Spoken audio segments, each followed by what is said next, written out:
It's no wonder the Jets women are smiling. At the halfway point of the season, they're in a three-way tussle at the top of the ladder after claiming a vital 3 points in Brisbane. And you know what they say about good things coming in threes. After threatening early, it was Erin Gilliland who bagged all 3 goals. We came in ready and everyone was on, and when everyone's on, you play great soccer, and the goals just kind of came. With all the goals coming in the first half, Craig Deans admits his side didn't play as well as it could have. It was pleasing to get 3 goals and also keep a clean sheet, but I think we've definitely got a lot of room for improvement still. And according to the coach, no room for complacency. We're only halfway through the season, so we don't get any points for being first halfway through the season. So we've got halfway there, we've got another 6 games to go, and we want to make sure that after this next 6 games we're still in the same position. That would be the ultimate goal, but we haven't got an easy game between now and the final game, so we've got to make sure that, you know, what we did yesterday, we do it 6 more times. The Jets are still considered the league's underdogs, but maybe not for much longer. Oh, they're definitely going to be paying attention. Kate Haberfield, NBN News.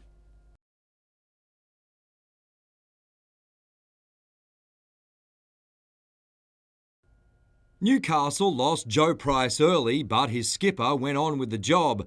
Nathan Price did plenty of damage. Jed Dixon added 17 before he was bowled, while Price continued to find the gaps, reaching 49 off 28 balls, until he was dismissed by William Lindsay. Dylan Hunter picked up the slack.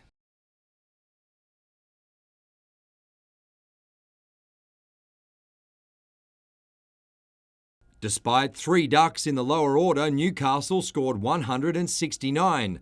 In reply, the Outlaws' top order made a solid start, but eventually they needed 25 off 2 overs and fell 16 runs short. Former Hunter Coast hockey player Matt Dawson has helped Australia to a win over Argentina in the World League final. The Kookaburras overcame the Olympic champions 2-1 to regain the world #1 ranking. Onto the water, and Hunter sailors Lucas Chapman and Kyle Langford are bound for Melbourne on the 3rd leg of the Volvo Ocean Race. Langford's Team Brunel is 5th, while Chapman's boat, Turn the Tide on Plastic, is at the rear of the fleet.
Picturesque Nelson Bay, a vision the Tomaree Ratepayers and Residents Association fears would be lost if a plan to raise building heights is approved. We feel just destroys the character of Nelson Bay, which is really a coastal village. Port Stephens Council is proposing to amend the local environment plan to increase the maximum height from 24.5 metres or 7 storeys to 35 metres. It's something that we strongly need to look at in Nelson Bay, because we haven't had any development in Nelson Bay for quite some time. But residents don't believe it's the way forward. The vast majority of people attending public meetings and in their submissions on this rejected the idea that by introducing much more high-rise in Nelson Bay, they're going to solve an economic problem. Mayor Ryan Palmer says developments would be judged on a case-by-case basis. Nelson Bay has a very unique character, and we will make sure that any development that did go ahead in the Nelson Bay CBD kept with that character. The draft strategy will go before council tonight. If endorsed, it'll be placed on public exhibition for 28 days in February. The documents will also be made available online until that date. Renee Feder, NBN News.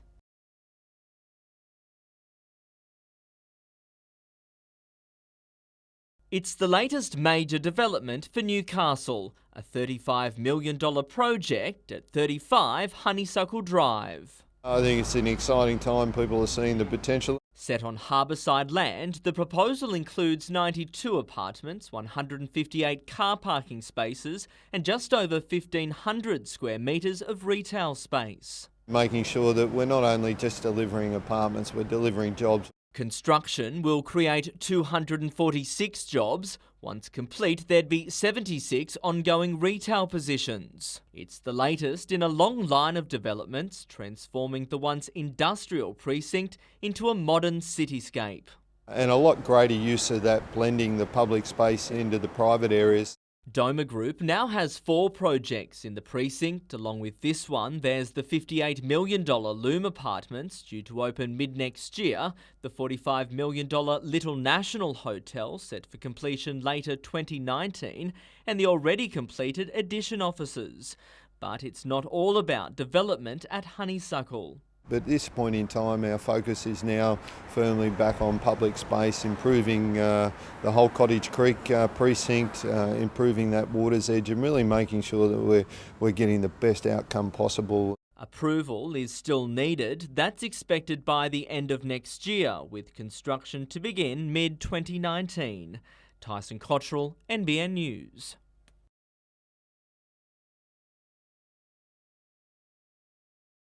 They're people we rely on in life-threatening emergencies.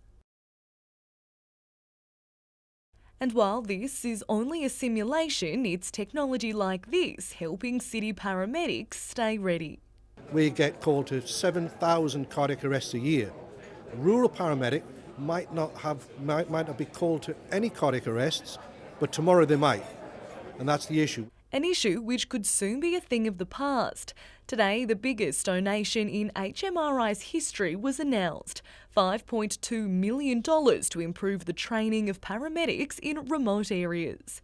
It means more condition-specific education and that these mannequins will be at every ambulance station across the state. It's very, very important that people living in regional and remote areas, they have the same opportunity for high-quality healthcare as everyone else. The funding will also help develop telehealth services. For Michael Nielsen, the announcement comes during his final months as Director of HMRI. He's moving to the University of Newcastle to commence his own research. The need to go into that has grown inside me, and now is a perfect timing because HMRI is really up on the top. Talia Sav, NBN News.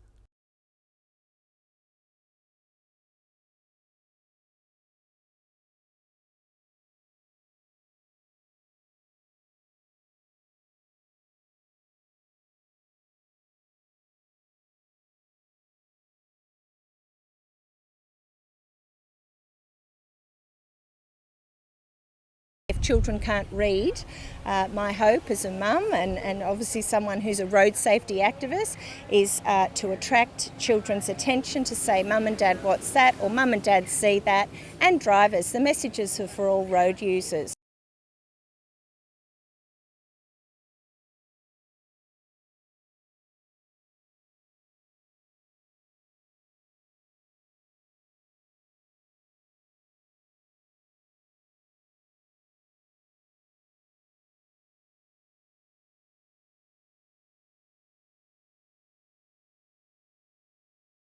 This year they're a little bit slow, so there's still opportunity to head along to your local branch and to donate a food or toys in particular.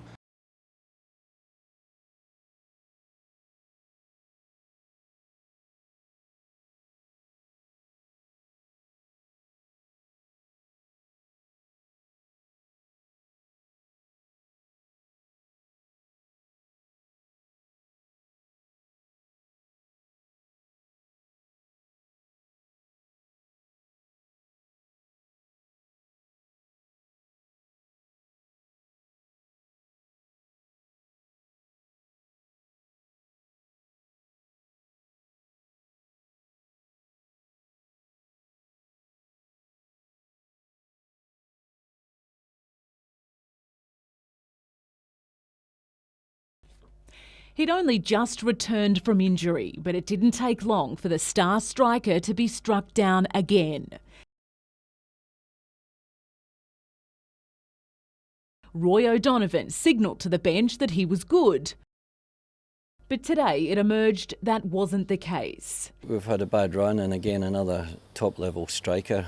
The injury is to the same leg as before, but the club is adamant this time it's different. The scan showed quite clearly that the previous injury he had recovered from, and this new injury came about because of the collision with the goalkeeper. There's no doubt the Jets' casualty ward is filling up. There are now 6 players unavailable, including marquee man Ronald Vargas. Ernie Merrick says what it's done is allow other players to stand up. Dimi Petratos, for one, has been a revelation. Dimi Petratos should definitely be in contention for a Socceroos jersey. With the front four severely depleted, the Jets will now look to sign 2 players in the January transfer window. They're high-quality players that we're looking at. Getting them over the line is pretty tough. Getting them over the line within the budget is even tougher.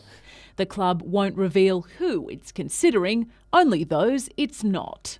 Tim's a very good player. He's not the type of player we actually want on our side, but he's an excellent player. He'll have no trouble finding a club.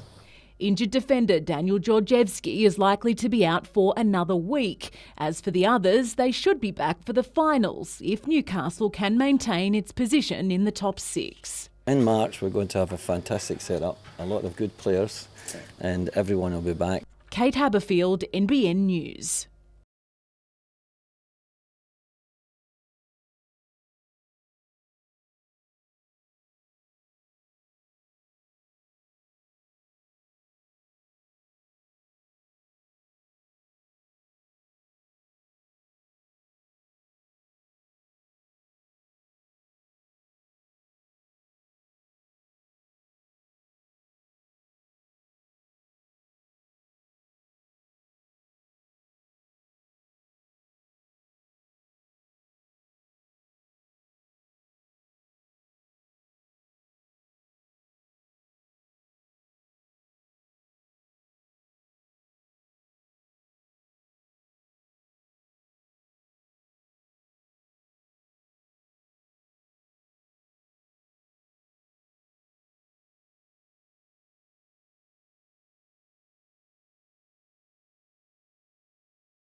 A moment 35 years in the making. Rodney Lawrence walking from court. Are you happy with the sentence? Yeah, I'm alright, thanks.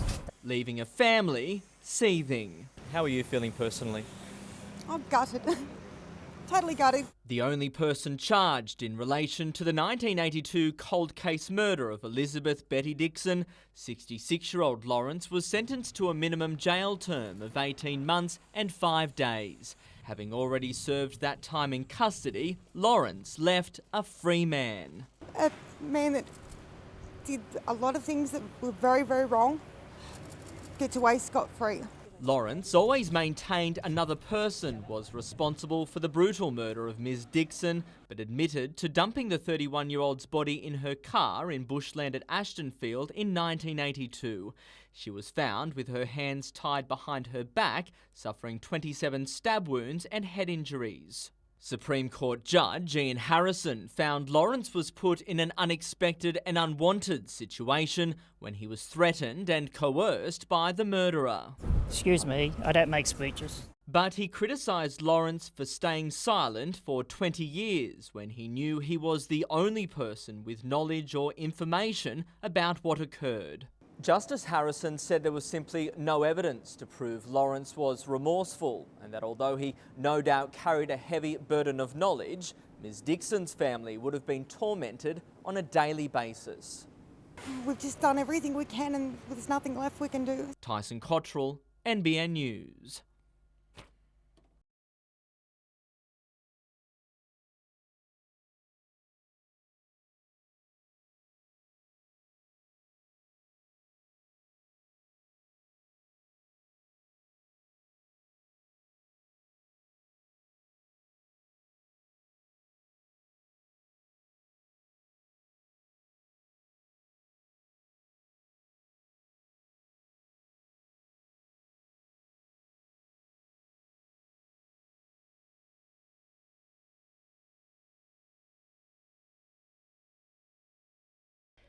After years of debate, Newcastle's former heavy rail corridor is firmly on track for change.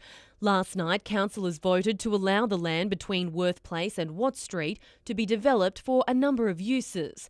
Affordable housing is slated for between Civic Station and Merriweather Street, while a mix of residential, retail, commercial and public recreation, along with a tourism zone and education precinct, is also expected. The University of Newcastle already has big plans. That zoning there will allow them to bring a number of other disciplines and their new creative industries degree into the inner city of Newcastle. Meanwhile, Christmas has come early for the Lord Mayor and councillors, who last night voted to give themselves a pay rise. The mayoral allowance will increase by close to $19,000 to $95,000. While Ms Nelms also receives a councillor's income, which will jump to $30,500, taking her total package to $125,500. Do you think you deserve that pay rise though? Look, I think all councillors deserve as much as they can because they work very, very hard for very minimal amounts of remuneration. But not everyone agrees. I always thought that the mayor and things like that, in my take, are a body that serves the public, serves the community. If it's a full-time job, it's a whole different story and a whole different level of accountability. I'm disappointed the councillors are voting for their own pay rise. There are many public servants are out there that haven't had a pay rise in a long time. We have written to the Minister as well as to the Office of Local Government, and it's my very firm belief that councillors should not be voting on independent tribunals' pay rises. It was a good night too for Jeremy Bath, who was formally named Council's new CEO. Emma Murphy, NBN News.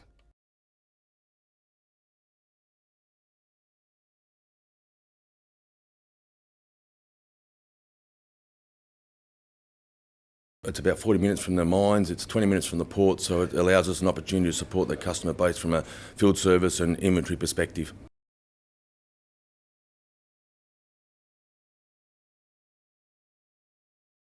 Assist the mining industry in the downturn they faced, trying to increase their productivity and efficiency by getting closer and ensuring that from an effort perspective we can support our customer.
So I thought Kane doesn't really need anything personally at this stage. So what would be great is if we could help all the kids here at John Hunter Oncology Unit and the surgical ward.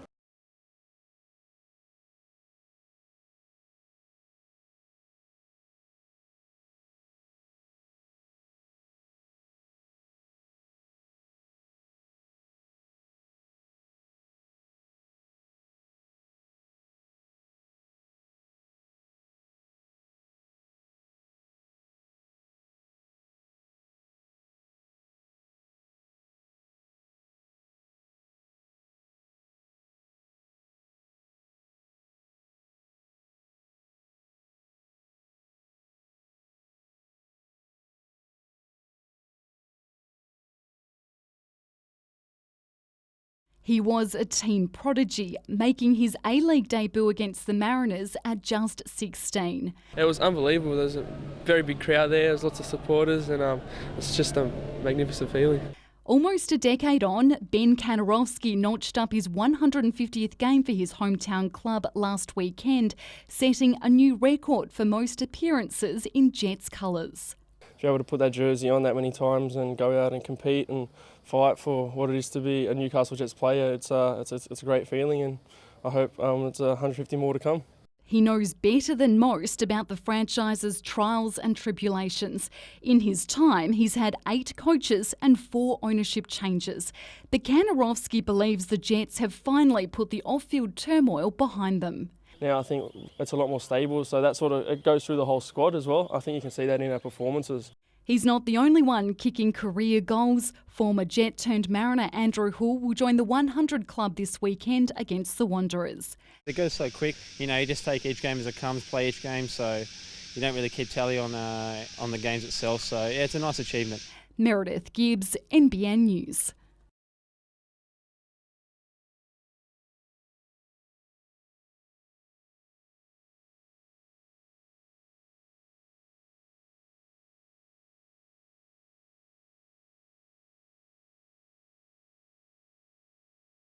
Everybody knows how much I love sporting events, and I would love to see Big Bash here in Newcastle. So, that is a path that we've begun discussions with Cricket New South Wales on. Yeah, no names, but I've certainly heard clubs are talking to Sydney grade clubs and some players direct, and depending on their commitments with state sides and franchise, we may well see 1 or 2 big name players playing.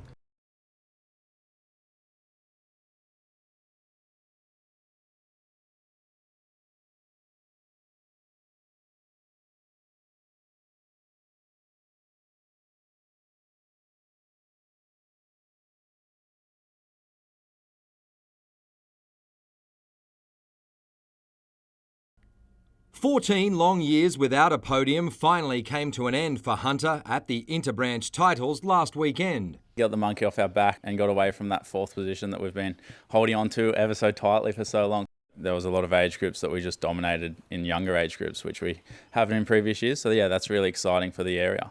A product of that youth system is 16-year-old Nicola Owen. She won the Under-17 Ironwoman branch title. Now she heads back to the National Series, looking to emulate her success from round 1, where she made the final.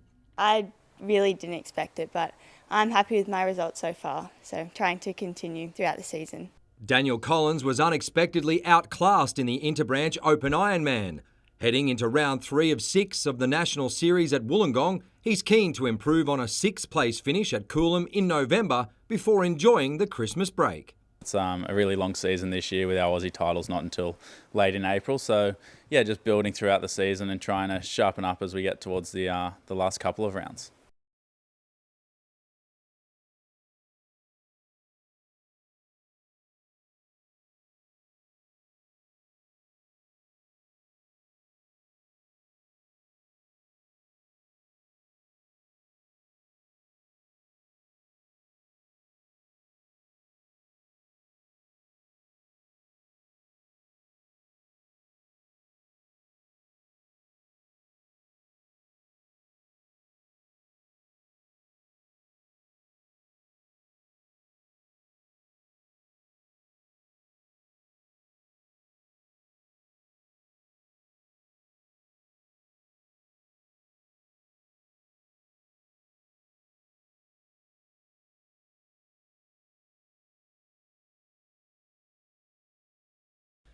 The first scorcher of summer. Novocastrians dealing with it the only way they know how.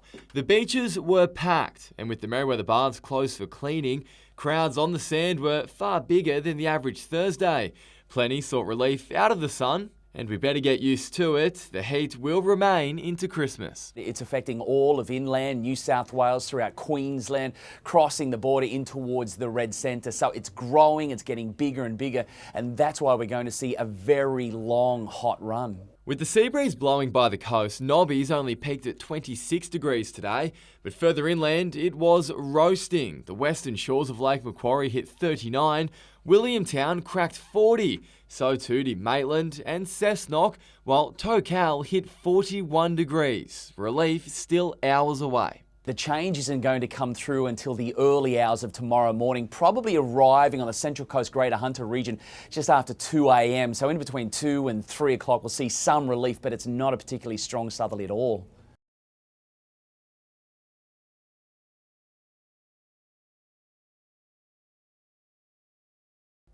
More than 2 years after the community was told of the contamination, there's confirmation local, state and federal governments were all aware 3.5 years prior.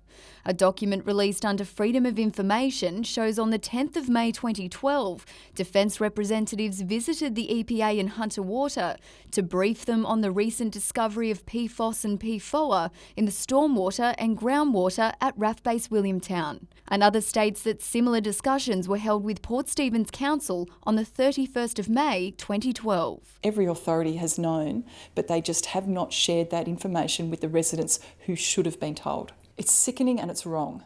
Hunter Water says it's previously publicly acknowledged that it first became aware of PFAS contamination in 2012, adding it wasn't until 2015 it was aware of contamination leaving the base. Council maintains its response has been guided by the state and federal governments as the lead agencies on the issue. While a spokesperson for the EPA told NBN News the issue is on the public record and referred to its comments made in the 2016 Senate inquiry. The Port Stephens MP believes it's time affected residents were compensated. It is time for them to act. It is time for buyouts. It is a time for every level of government, state government, federal government and our council to find their conscience and do the right thing by the people who are living in the red zone. Renee Feder, NBN News.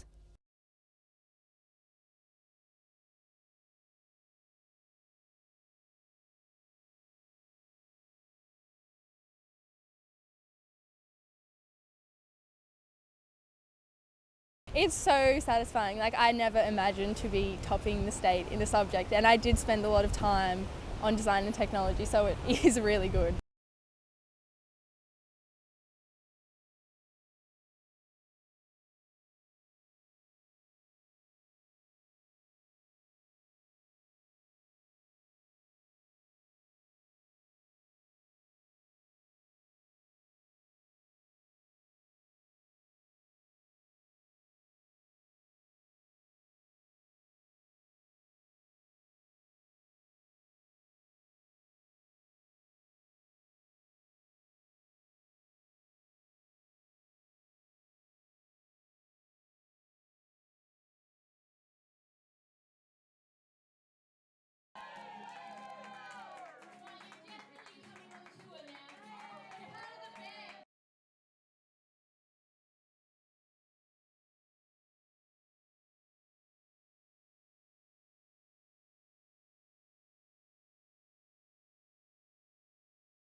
Taylor is close. Taylor's in the squad. Taylor traveled with us to Newcastle.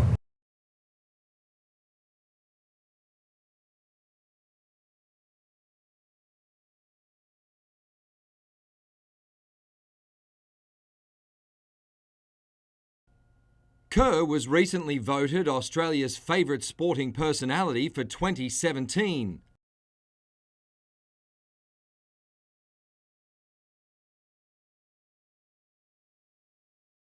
While the Matildas won the Team of the Year award. There's been so many great players before me who have had to do a lot of hard yards, and we're very fortunate to grow up in this day and age where the conditions are starting to get better. On Saturday, Emily Van Egmond will go head-to-head with her Aussie teammate and good friend when the Jets host the Glory. You obviously have to respect that kind of player for sure, but at the same time, not to take a backward step from her. So I think if we can minimise the spacing behind for her and nullify those forward runs that she makes, I think that's going to be key. Van Egmond overcame a back injury last round to help the Jets to a 3-0 win over the Raw. I don't think it was our best performance by any means, but to go up there with the right mindset and mentality and to be able to walk away with 3 points against, a Brisbane Roar team with the wealth of experience they have, I think shows, what we're capable of. She got through 60 minutes on Sunday, but says she'll be ready for the clash with Perth. She's encouraging Hunter fans to stick around after the A-League game to watch the women's clash. You saw what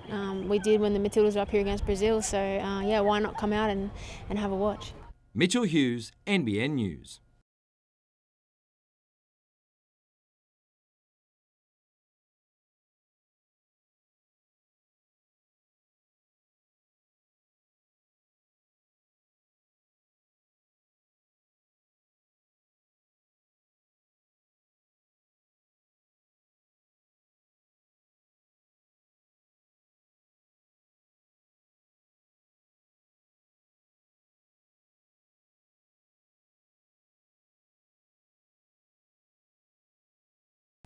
Fire investigators were on scene this morning working to determine what sparked the blaze that caused extensive damage to a shed here at Benedict Recycling overnight.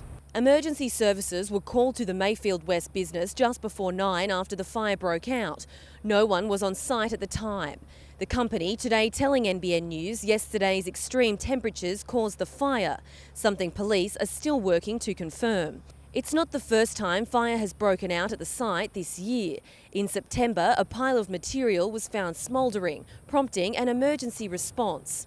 Today, the Environment Protection Authority was also called in to investigate. Benedict Recycling has been quick to reassure the public's safety concerns, saying it does not accept hazardous materials. All of our products come from natural resources, so there is no hazard involved. The smoke was not at all dangerous to the public. And as I said, although it looked dramatic, the public was not at risk at all. Emma Murphy, NBN News. Right idea, wrong location. That's the message from these Caves Beach residents. Children are our future. Well, look after their future, please. We've got a situation where, we need better mobile phone coverage, but not in such a sensitive area. Telstra looks to build a 35-metre high tower in bush off Scenic Drive, a site which has caused quite a stir within the community. Residents 25 metres. We've got a retirement village just down the hill, 40 metres. Last night, Lake Macquarie City Council staff and councillors met with residents and a Telstra representative during an inspection of the earmarked location. As last-minute pleas were made, tensions heightened. Mayor Kay Fraser caught up in the heat. We need to just take a step back and we need to listen to people. Council says at the end of the meeting, the Telstra rep said he'd speak with management about other locations. At this stage on Monday night, the only recommendation we have is from the staff to approve the tower. But if Telstra comes back to us and asks us to delay that process, well, we will do that. Telstra today told NBN News the site was chosen as it best meets the objectives of quality mobile coverage while considering environmental and visual impacts. It also adds that health and safety is taken very seriously and that it will consider residents' input from the meeting. This one is definitely not the site, and if I've got anything to do with it, it's not happening. Talia Sav, NBN News.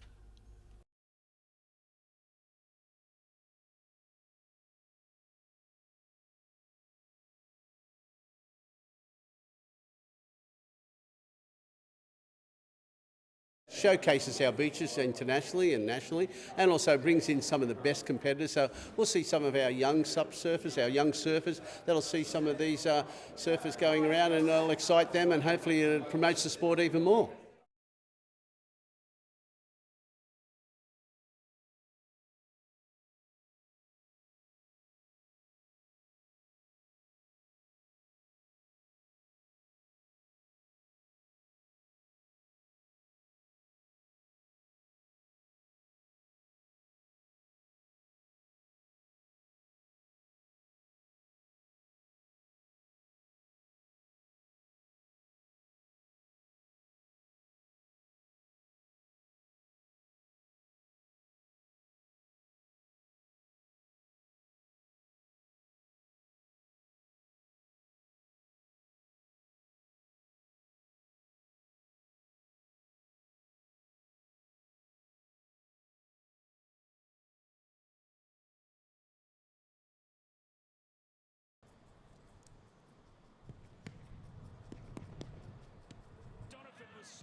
Johnny coming on the weekend and scoring that important goal over in Perth.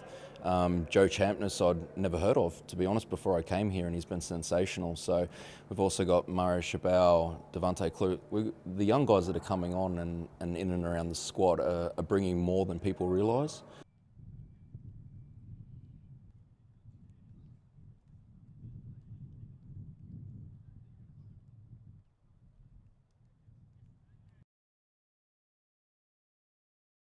With the Commonwealth Games berth in her reach, it was now or never. An elite triathlete turned marathon runner racing the 10,000 for just the second time in her career.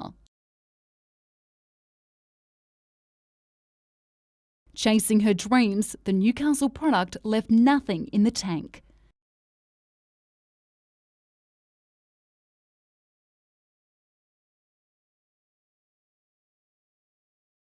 We're very excited for Celia. We think she's done everything that she needs to do, and we're expecting that she'll be nominated to the Australian Commonwealth Games team sometime in the next few days. It caps off a phenomenal year for Sullivan, claiming her maiden City to Surf title and blitzing the field at the Melbourne Marathon.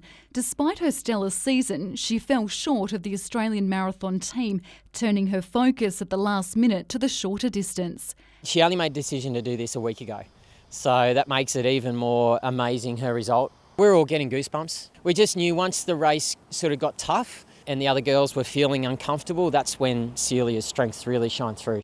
Meredith Gibbs, NBN News.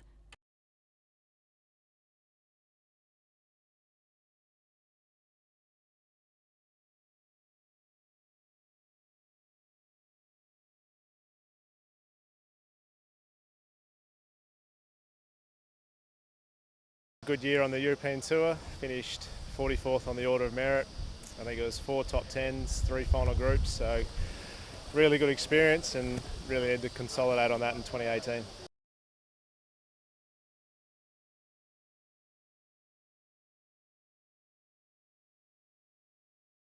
They said don't mess with Gloucester. The vast majority of its community today in celebration. I have gone from tears to laughing to singing, back to tears, thinking, is this real? Is this finished at last? It's great to be finally seeing some light at the end of the tunnel.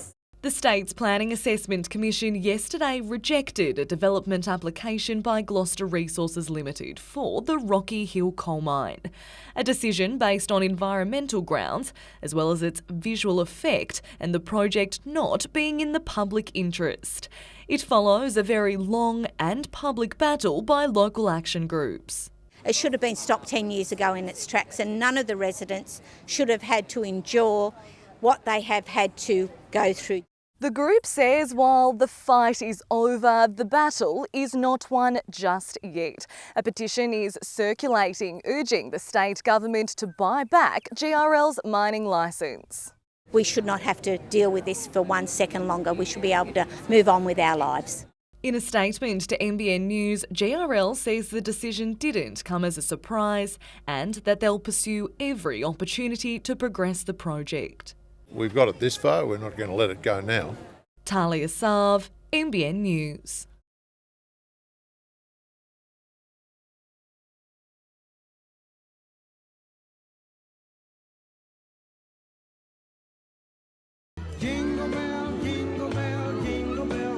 The pure joy of Christmas It's fantastic. on the streets of Hamilton South. It's always had a bit of a stigma about this community, but the things are changing. There's a real revitalisation going on. Helping do just that has been Operation Restore. Reduce the violence and the crime and the addictions in the area as well, and also improve the relationships that the police have with the people in the community. And for Santa, that meant ditching the reindeer and sleigh for something a little more unconventional. For Santa to arrive in the police car, that was great. And what's a visit from St Nick without presents? I got a soccer ball. I got a bubble maker. I got a tennis set. It's just fantastic for relationships and the community to build relationships with each other as well. It's wonderful. Tyson Cottrell, NBN News.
It's top of the table and mate versus mate, but the Jets aren't intimidated by the superstar of women's football. If we stick together as a team, we're organised defensively, then we shouldn't have an issue. We know that they're pacey and we know that they can finish, so the more we can limit their chances, the better off we'll be. Tori Huster will be one of those looking to halt Perth's prolific goal scorers. Using the American import in a defensive role will allow Craig Deans to use Emily Van Egmond in attack. She always does a great defensive role in the Matildas, so she can do that work, but she is providing a lot for us in the attack. With Sydney scoring a 3-0 win over Canberra last night, it's now a 4-way tussle at the top of the ladder. Newcastle can move into outright first with a win at home tonight. Such a quick season that if you don't get points early, then you have trouble making those points up in the end. We kind of, want to distance ourselves as much as possible. We're talking about a late night game, and those are some of the ones that I always like to play.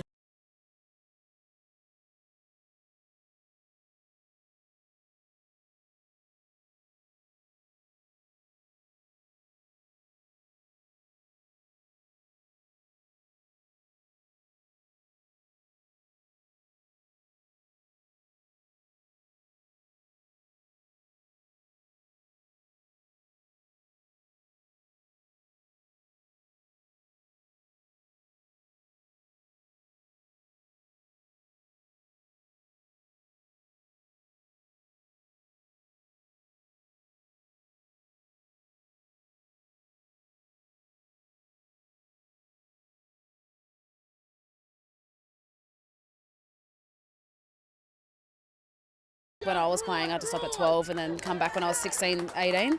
So now to have the pathway to come all the way through, they're going to be developed, they're going to have the skills, they're going to, it's going to be a safe, fun game to play all the way through. Winning the World Cup has helped because it's put, women's rugby league on the map. So having these girls coming up through a pathway and then hopefully playing in national teams, or not even that, just playing in a local comp, it's great for rugby league.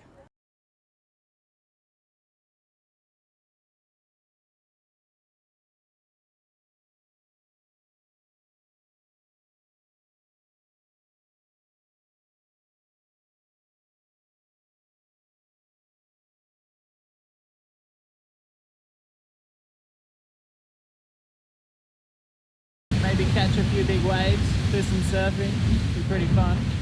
But yeah, it's been pretty good so far.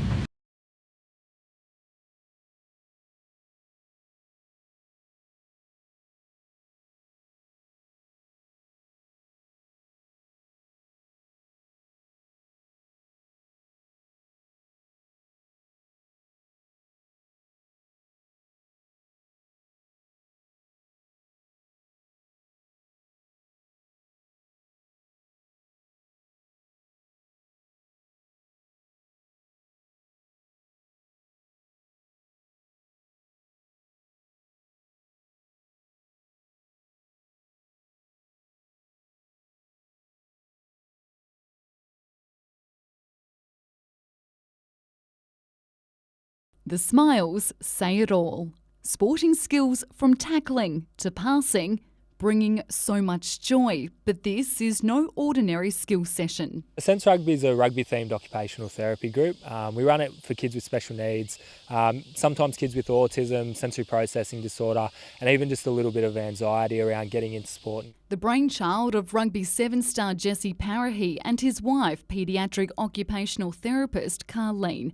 Sense Rugby is designed to ensure kids learn vital skills and life lessons. We've put lots of things in place, like using pictures so they know what's coming up next, using really simple kind of language and instructions and things like that so that they're not overwhelmed by the situation itself. Part of it for us is also actually getting the therapeutic benefit of being successful in that social situation. So things like actually learning how to share and compromise with friends too.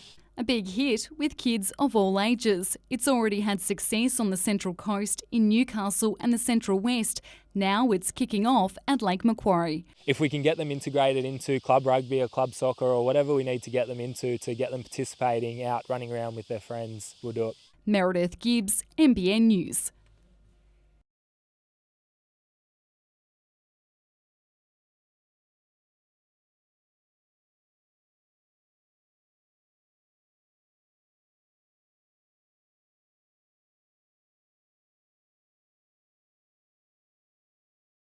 We've got the kids involved, a bit of a Christmas spirit to it. Not real serious racing today, just a bit of fun around the boys and stuff. Good to see the turnout we've got.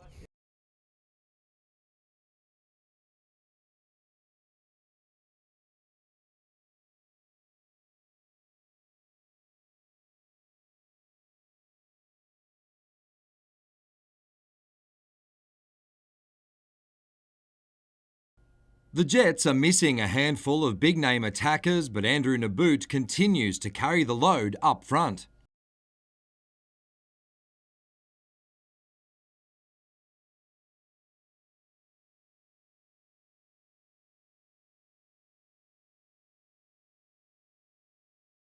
The resurgent Reds equalised shortly after.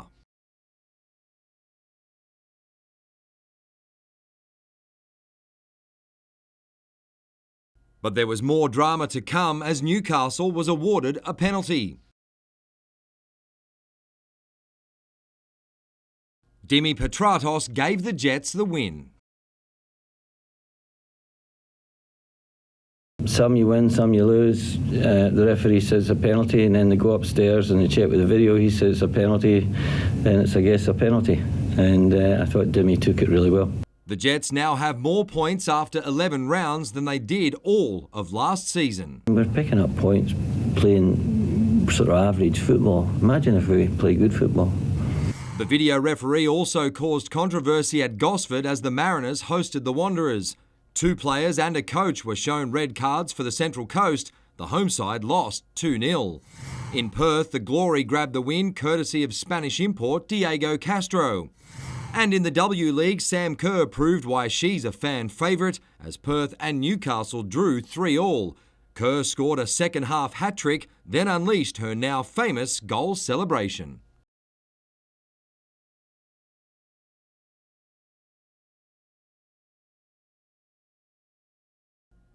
Two of the Matildas' big names faced off as the Jets hosted the Glory. Emily Van Egmond gained the upper hand early, setting up Katie Stengel, before providing a great cross for Jenna Kingsley. Her through ball to Erin Gilliland resulted in the opening goal. The Glory started strongly in the second half, forcing Britt Eckerstrom into a solid save. Kerr made her presence felt, opening her account in the 75th minute. 6 minutes later, she was at it again. Down 2-1, the Jets responded within 60 seconds. But Kerr wasn't finished yet. Her third goal putting Perth in front again. Van Egmond responded with a teasing cross as an own goal made it 3-all. Kerr had one final chance to steal the win, but it wasn't to be.